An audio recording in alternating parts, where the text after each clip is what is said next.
Hello everyone, this is the question of JEE advance 2023 जो इस साल आया। पेपर 2 का आखिरी पैसेज है।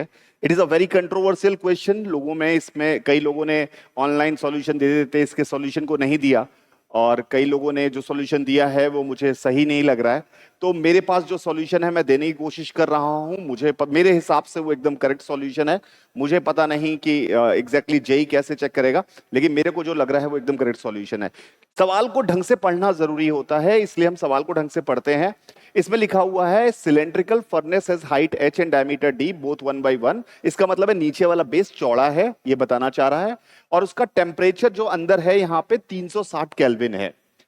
The air gate heated inside this furnace. ये पूरी चीज फर्नेस है, ये पूरी चीज जो दे रखी है ये फर्नेस है, ये फर्नेस यहाँ पे दे रखी है, ठीक है। T equal to 360, the hot air with density rho rises up vertical chimney. एक जो जो इसके अंदर की हवा है वो ऊपर राइज कर रही है वर्टिकल चिमनी, जिसकी हाइट दे रखी है, चौड़ाई दे रखी है, and exit the chimney. As the result atmosphere air of density rho a pressure temperature this enter the furnace. तो मुझे जो ये दिख रहा है, ये नीचे वाला जो ये पार्ट दिया हुआ है, यहां से इस जगह से एंटर कर रही होगी हवा, जिस अंदर जा रही होगी। मुझे पता है नीचे फर्नेस में तो छेद होगा नहीं, फर्नेस में छेद तो हो नहीं सकता। यहां तो बस दिखाने का तरीका है कि यहां का प्रेशर इतना है, पर ये हवा अंदर यहां इस जगह से जा रही होगी, जैसा मैं समझ पा रहा हूं। और assume air is an ideal gas, neglect the variation rho and density furnace, also ignore the viscous। तो यहाँ पे सब कुछ विस्कोसिटी को इग्नोर करना है, और ये एग्जिट्स कर रही है चिमनी से हॉट एयर विद डेंसिटी रो और वर्टिकल चिमनी। तो हॉट एयर विद डेंसिटी रो, तो यहाँ पे क्यों राइज कर रही है एयर, ये इंपॉर्टेंट है। ग्रेविटी के अगेंस्ट ऊपर क्यों चल रही है।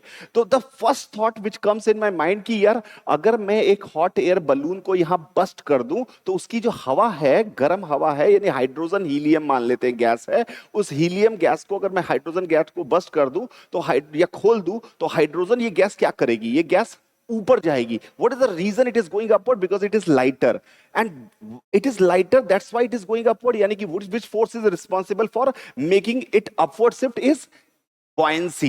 So buoyancy is giving it a upward acceleration. So by that I just try to calculate the acceleration due to buoyancy. First of all we have to find out the density.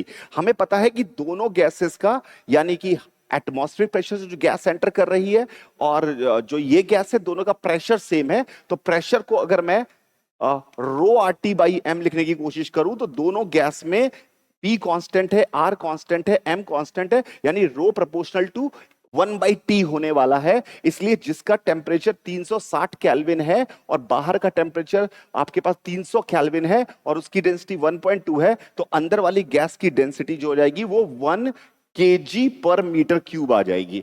1 kg पर metre cube. अब ये 1 kg पर metre cube है, यानी कि हल्की है। हल्की चीज ऊपर क्यों चढ़ेगी पाइप में? मुझे लगता है कि ये बॉयंसी कारण ऊपर चढ़ेगी, और यहाँ के अंदर जो एयर थी उसको हटा हटा के वो ऊपर चढ़ेगी। जैसे बिल्कुल वैसे ही सिचुएशन है जैसे एक बड़े बर्तन में, पानी के बर्तन में एक आपने वुडन ब्लॉक नीचे से स्टार्ट कर रहा है और वो ऊपर की तरफ राइज कर रहा है। तो उस सिचुएशन को मानते हुए मैं ले चलता हूं। तो सबसे पहले मैं उसका एक्सिलरेशन निकालने की कोशिश करता हूं। When I try to find out the acceleration of this thing, acceleration निकालने की कोशिश करता हूं, तो निकालते हैं। तो एक्सिलरेशन कैसे आएगा? उसके ऊपर जो फोर्स लगेगा वो लगेगा रो 1, जो हमारे पास रो ए है, रो ए वी जी, ये हो गया हमारा buoyancy force, minus rho we जी, यानी ये हो गया वेट, यानी नेट अपवर्ड फोर्स इतना हो गया, डिवाइड बाई अगर मैं यहां पे करूं तो रो इंटू वी, तो ये हमारे पास आ जाएगा। ये हमारे पास इफेक्टिव ग्रेविटी आ जाएगी जी डैश इन अपवर्ड डायरेक्शन। तो इस जी डैश की वैल्यू को जब आप निकालेंगे, रो ए की वैल्यू को 1.2 डालेंगे और रो की वैल्यू को 1 डालेंगे, वी से वी तो कैंसिल हो गया, तो ये आ गया 2 मीटर पर सेकेंड स्क्वायर। 2 मीटर पर सेकेंड स्क्वायर से गैस ऊपर जा रही होगी। अब ये गैस जब 2 मीटर पर सेकेंड स्क्वायर से ऊपर जा रही होगी और उसको यहां पर 9 मीटर ऊपर जाना है, तो मुझे simple v square equal to 2as लगाकर मैं उसकी वेलोसिटी निकालने की कोशिश करता हूं। और जब मैंने वेलोसिटी निकाली वी स्क्वायर बराबर 2as लगा के, तो वी स्क्वायर बराबर 2 इंटू 9, और v की वैल्यू आ गई 6 मीटर पर सेकेंड। इंटरेस्टिंगली जब ये v 6 मीटर पर सेकंड आया तो इसने मुझे थोड़ा सा और कॉन्फिडेंस दिया। रीजन इज दैट कि हाइट 9 मीटर क्यों दी है, there must be some logic, ताकि डेटा सुंदर आ जाए, इसलिए वेलोसिटी हमारी सिंपल सी 6 मीटर पर सेकंड आ गई। अभी मैं दूसरे तरीके से भी करने की कोशिश करूंगा, पर ये जो मेरा तरीका है आप समझने की कोशिश करिएगा। And if you find there is any difficulty, हो सकता है कि मैंने बहुत अच्छा ना सोच पाया हूं, अगर आपको लग रहा है तो आप मुझे बताइएगा, मैं सुधार करने को तैयार हूं, क्योंकि मुझे फिजिक्स में मजा आता है, जो मुझे दिखाई देता है मैं वो करने की कोशिश करता हूं। तो v is equal to 6 metre पर सेकंड आ गया। अब यहां पर जो क्या पूछा, मास फ्लो रेट पूछा है, तो मास फ्लो रेट की अगर मैं वैल्यू निकालने की कोशिश करूं तो उसकी वैल्यू आएगी rho A V. As simple as that, mass flow rate तो रो ए वी के बराबर होगा, मास फ्लो रेट तो रो ए वी के बराबर होगा। अब रो ए वी कैसे निकाल रहे हैं, रो तो हमारे पास दिया है 1, एरिया हमारे पास कैसे निकालेंगे, तो हमें इसका डायमीटर दिया हुआ है 0.1, तो एरिया निकालना बहुत आसान है, pi into D square by 4 into 6। I hope this is the answer. तो पाई डी स्क्वायर बाई 4 अगर हम यहां पे रखेंगे, पाई की वैल्यू 3.14 इंटू डी की वैल्यू अगर हम बात करें तो 0.1 का whole square into 6 divide by 4, और अगर ये केजी में आंसर आएगा इंटू 10 टू द पावर 3 और कर दिया, तो इसको सॉल्व करके मेरा आंसर आता है 47.1 ग्राम पर सेकेंड। तो दिस इज माई आंसर, यानी मैं इसका आंसर लिख रहा हूं 47.1 ग्राम पर second. This is my answer. Please check करिए क्या लिखा, 47.1 ग्राम पर सेकेंड, जो कि मैच नहीं कर रहा है किसी से भी।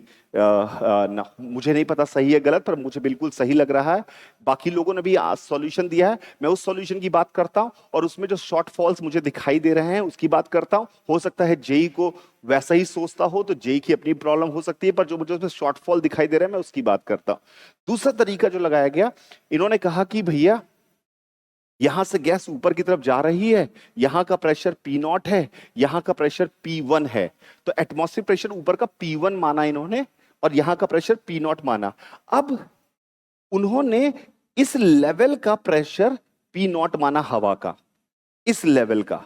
मुझे नहीं पता इस लेवल का प्रेशर P0 है या जहां से एंटर कर रही है वहां का प्रेशर P0 है। तो अगर जहां से एंटर कर रही है वहां का प्रेशर P0 अगर होता, तो उस जगह से इस जगह की हाइट हमें नहीं पता है कि कितनी है, तो हम नहीं बता सकते कि क्या होने वाला है। तो मैं मान लेता हूं कि इन्होंने जो किया है वो करते हैं। तो यहां से P0 माना, यहां का प्रेशर P1 माना, और इससे क्या किया इन्होंने, बर्नौली लगाई टू गेट द आंसर। और सिंपल बर्नौली लगाकर सिंपल सा काम है, यहां का प्रेशर P0 माना, यहां का प्रेशर P1 माना, और अंदर की हर जगह का प्रेशर P0 माना, अंदर के हर जगह का प्रेशर P0 माना। इससे सॉल्व करके उनकी वेलोसिटी की वैल्यू √60 मीटर पर सेकेंड आ रही है। It is also a possible solution, but in my opinion there are multiple shortfall in this particular solution। तो मुझे पर्सनली, मुझे नहीं पता सही क्या है गलत क्या है, पर मुझे पर्सनली ये वेलोसिटी की वैल्यू 6 मीटर पर सेकेंड जो मैंने निकाली थी वो मुझे ज्यादा सही लग रही है, और जो मेरा आंसर है 47.1 ग्राम पर सेकेंड वो ज्यादा सही लग रहा है।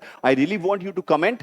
हम एक दूसरे की बातों से ही सीख सकते हैं। Physics is fun. फिजिक्स में कभी भी कोई ऐसा आदमी नहीं हो सकता जो कहे कि मुझे सब कुछ आता है, सीखते सीखते ही आएगा। हो सकता है कोई चीज गलत सोच रहा हूं, तो अगर आपको दिखता हो तो आप बताइए, और अगर आप इससे कुछ लर्न कर पा रहे हैं तो I am very happy. Thank you very much.